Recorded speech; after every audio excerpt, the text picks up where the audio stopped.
I'm really glad the channel It's Complicated exists. You know, it's not a channel of like, I would say, grand theory or intellectualism, which is an insult, or like philosophy. Again, not an insult.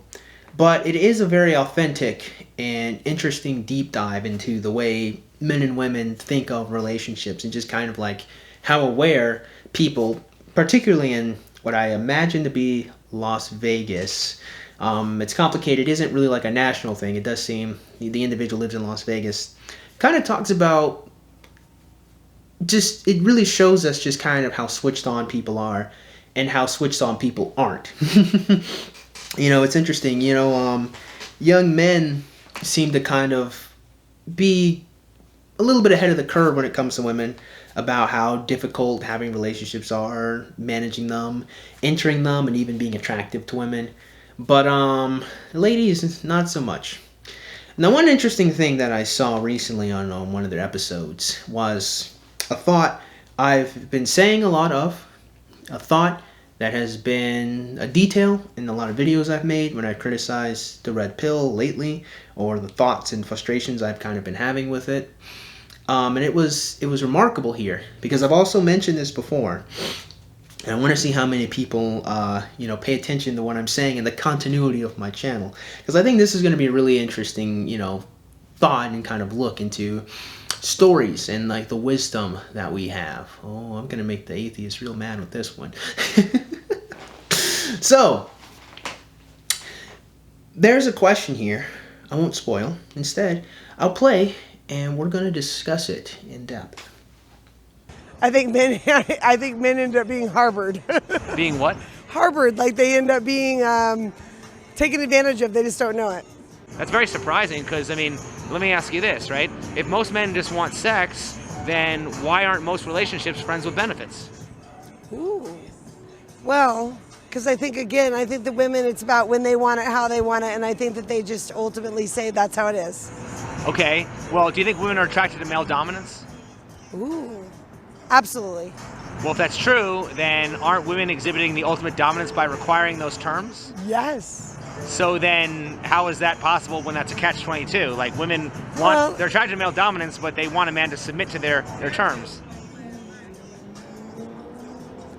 It happens. Now, I like this because this is something I've been saying a lot. That when you really pay attention to the red pill lately, or when you really pay attention to dating coaches and dating gurus, even if they don't even acknowledge that they are red pill, like they have the red pill philosophy. And I guess it might be important to say the red pill philosophy is kind of codified in different strategies, methods, or an intense deep dive and look into understanding female psychology and female mate selection. Might be probably the best definition. A lot of people might want to pretend that the red pill is just about the truth, but then you could use that analogy for literally anything. Specifically when it comes to on YouTube and the manosphere, it is about understanding how women work psychologically when it comes to their relationship to men. If you disagree with that, we're not talking about the same thing and you're out of your mind. When it comes to this reality of what the red pill is, you guys have to come to an obvious conclusion, at least I have come to that conclusion, about pickup artists. And that is the fact that they're just kind of a group of men, or at least pickup artists in the past. Pickup artistry doesn't really exist as it did in the past anymore. I digress. But you'll notice that the pickup artists of the past, or just individuals who went out, studied women, did a lot of talking to them, and just codified a method that works the best. Because pickup artists still failed a lot, relatively speaking. I mean, to them, if you spoke to 100 girls, if 13 of them gave you your phone number and 4 of them had sex with you, that's a success. Kind of. Probably the numbers are a little bit more gracious than that, but hopefully you get the gist that pickup artistry still kind of ultimately is like a huge number of a number game and kind of probability in making things work out well for you when it comes to attracting women. Meaning that everything that you do is all in the pursuit of not only attracting women, but becoming the very thing women want you to be. This is a through line. This is a turn of phrase I've heard for years coming from pickup artists, and even coming from the more recent red pill or dating gurus. And that is from the male variety. You guys have probably heard this a lot too. If you remember, think hard. And that is very many men always say, I don't want to be like this. This is just what women respond to.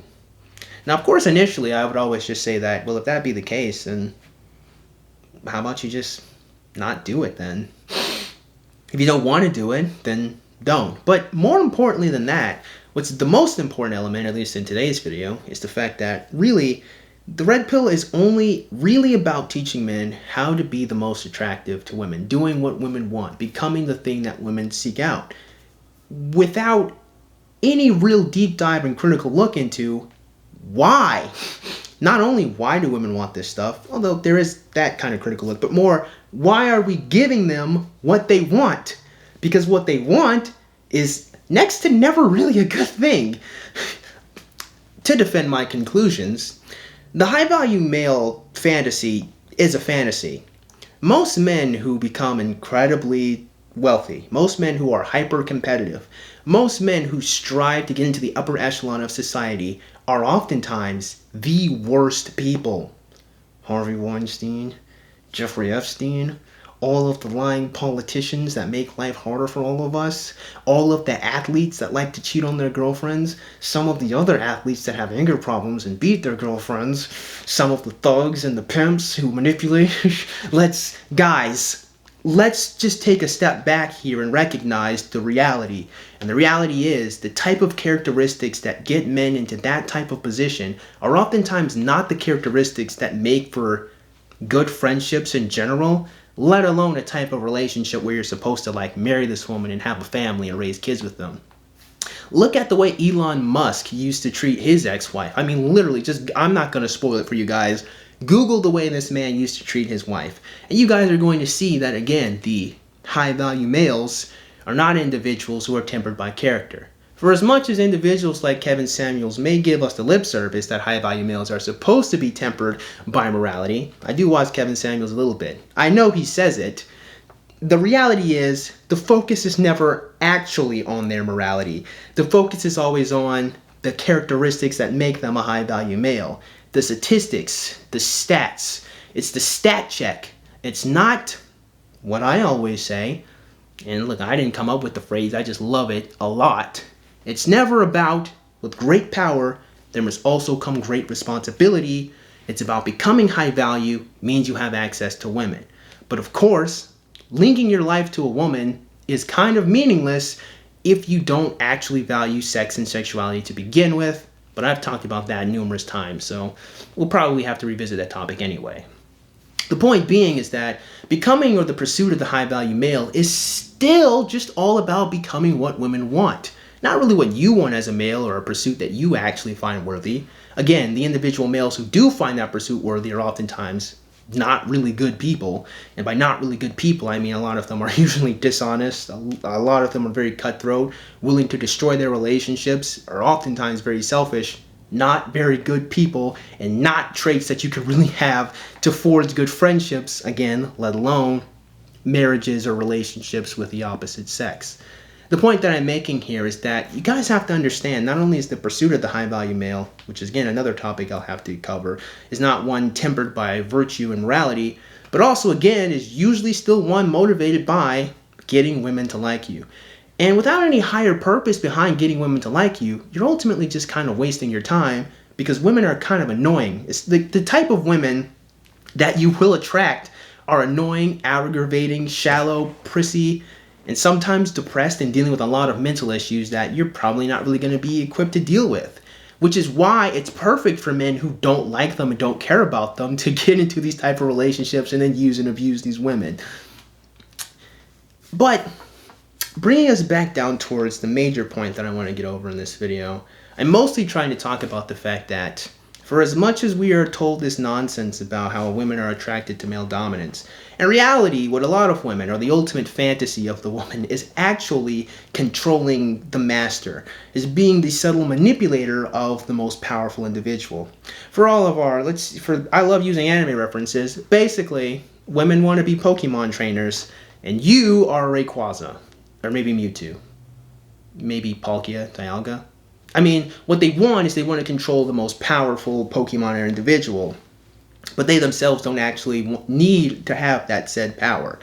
In fact, if you look at some of the most popular female fantasies ever, Twilight, 50 Shades of Grey, which I call sister novels because, one is directly like fan fiction of the other, you'll notice that the true through line of the story, the mastery of the tale, is about how a normal average woman is able to curtail the beastly nature of a man and use his rage or his power to her own ends. It's the taming of the beast, I guess you could say. I think Jordan Peterson's also covered topics like this as well. In other words, what it's really suggesting is that this man is powerful beyond reason and measure to other men, but he submits himself to the woman, which would mean that women aren't so much attracted to them being dominated, but they want to control the dominator to their own ends. Now, I'm not going to go as far as to say that this is just the power fantasy of all women, but it is a very popular power fantasy to women. Again, Twilight exists, 50 Shades of Grey exists, and even lesser like romantic novels and fan fiction also follow this through line as well. I know because I read a little bit of it. I mean, the Mortal Instruments, not so much, if you guys even know what the Mortal Instruments is, but there are a little bit of those elements kind of sprinkled in there. Again, that's just for people who know what the Mortal Instruments is. I highly doubt you guys do. The point that I'm making is that the truth is, when you really look at the way relationships are kind of codified between like males and females, especially with the way the red pill educates you guys on how to become more attractive to women, you are still following and capitulating to what the woman wants, rather than you actually being the leader and giving the woman what she needs. And I think it's actually kind of really funny because I don't think you guys recognize this, but that's what happened to Adam and Eve. Like, if you think about the story between Adam and Eve, what do you really get, right? You get a man following behind a woman doing something wrong that she wasn't supposed to do. The red pill educating you guys to not be individuals who are righteous or good or people that treat everyone well because it's the right thing to do. Educate you into be a man that creates a rotation of women to spin around, not caring too much about the women as people, and just kind of ultimately makes you a more colder person that's more focused on materialism and just the monetary gain than the relationships you genuinely create with other men, let alone with women. This is the folly. This is the fall of man codified. When the serpent came to Eve to grant her the knowledge, to tell her that the knowledge of or eating from the tree of, knowledge of good and evil was fine, and it wasn't actually as bad as, God said it was, Eve went along with it. Feminism. Women, or Eve, let's say rather, keep with the original telling of the story, then goes to Adam and says, well, no, God was wrong. I ate the tree. I ate the fruit. I'm not dead. You can do it too. Now, what Adam was supposed to do was tell Eve to depart from him because she lost her ever-loving mind and did what God said not to do. But instead, Adam says, okay, it seems to be all right. You're still alive. Eats from the tree, damns us all, and we get cursed by God. Like I said, it's the same thing here with the red pill. Women have curtailed themselves into an awful, awful state of behavior that helps no one, not even themselves. Most women themselves constantly complain about and constantly lament about the state of the men they believe are their only options to date. And what do men do? Try their best to become those men, despite the fact that women constantly complain about how terrible those men are. Of course, the men then recognize that it doesn't matter how much women complain about how bad those men are, because women are still having sex with them. And thus the cycle just continues on and on and on, and then we all suffer and we all lose. Why? Because no one stopped and said, wait a minute, why are we doing this? Why am I struggling so hard to become a great man to be picked by women if I don't like them, if I think they're untrustworthy, if I think they're crappy people? Because honestly, a lot of them are untrustworthy and crappy people. Of course, the women who were tricked by feminism, or the social engineers who control this world, I guess you could say, stopped and saw only the best of men and thought, well, hey, I can do all that stuff too. I can be just as good as a man. I can do all this and all of that. Of course, women never tempered that with the responsibility that came with all of that power, but that's another conversation for another time. The point being is that women believed that they were greater than or better than what they really were, which may not even be the best way to put that. But it's more that women believed that they could be what men were. Might be the best thing to say. Not so much better, but they thought that they could become what men are and do what men do, and that they would get the same result. Of course, them not understanding that with all of that came responsibility, and they just kind of messed everything up. Ultimately, kind of what I'm saying is that the ultimate issue between dating, having good relationships, does fall squarely on the shoulders of both men and women. More so women, because women are the more selecting force that men have too. The state of affairs is men have to prove themselves to women. So it is mostly women's fault and their lack of ability to select good men. But also, men aren't really helping by becoming crappy individuals to be selected by women that have a lot of mental issues and damage in their hearts and in their minds. The point that I want to make to you guys in this video is to show you that the truth of the matter is the alpha dominant male nonsense, or the high value male you guys are constantly pumped through your YouTube feeds and through all of your dating coaches and gurus, is just capitulation to the folly of women. Women are not selecting men for virtue, for good things, or for family creation. Not to say none of them are, but generally, creating families is the last reason why people are getting... I constantly see people, unbeknownst to my mind, get married to individuals that want to remain child-free, which to me I see is hilariously stupid. I mean, I guess in principle it's possible to get married between a male and a female, but to not codify that marriage with the family unit is kind of pointless. I guess, in a sense, you can do it. There's just no real reason to begin it. But, again, another video for another time. The point that I'm making is that the men that the red pill is trying to get you to become are not men who make the world a better place. It's mostly selfish men that only want to use women to feel better about themselves. It's mostly about seeking out validation, almost in the same way that women are seeking out validation. And while maybe some of the philosophy may be successful in the courting of prostitutes, because essentially that's what a lot of women have really, if you listen to them talk, have just kind of devolved themselves into. Basically, I'm going to have sex with you because you're going to get me things. It's just prostitution. It's just with just more steps in between. Because you're being trained to be that type of man, nothing ever really gets better and nothing ever really gets solved. And that's why lots of frustration still exists between men and women, despite the fact that we have more technology, more abilities to communicate with each other, and more free information and wealth on the internet. No one stops and says, well, hold on, wait a minute. Why do women need men? Why do men need women? Why are we going through all of this stuff to try to court these people if these people are terrible, awful, and bad? Hell, that's a question I'd even have to pose to women. If you guys think men are so awful and terrible and beneath you, why do you guys want one so badly? I guess you could say that the compulsion of nature is a lot stronger than the conscious mind, but again, that kind of goes beyond the scope of this video. Although it is an interesting conversation to be had. Again, what I want you guys to leave this video with is not with the complete and utter nonsensical rejection of like the red pill philosophy, so far as you need to understand how women work and operate. What I do want you guys to reject is this notion that you have to become what women want in some pursuit that makes you dominant or alpha. Because the truth of the matter is, following behind what women want is not dominance, it's submission.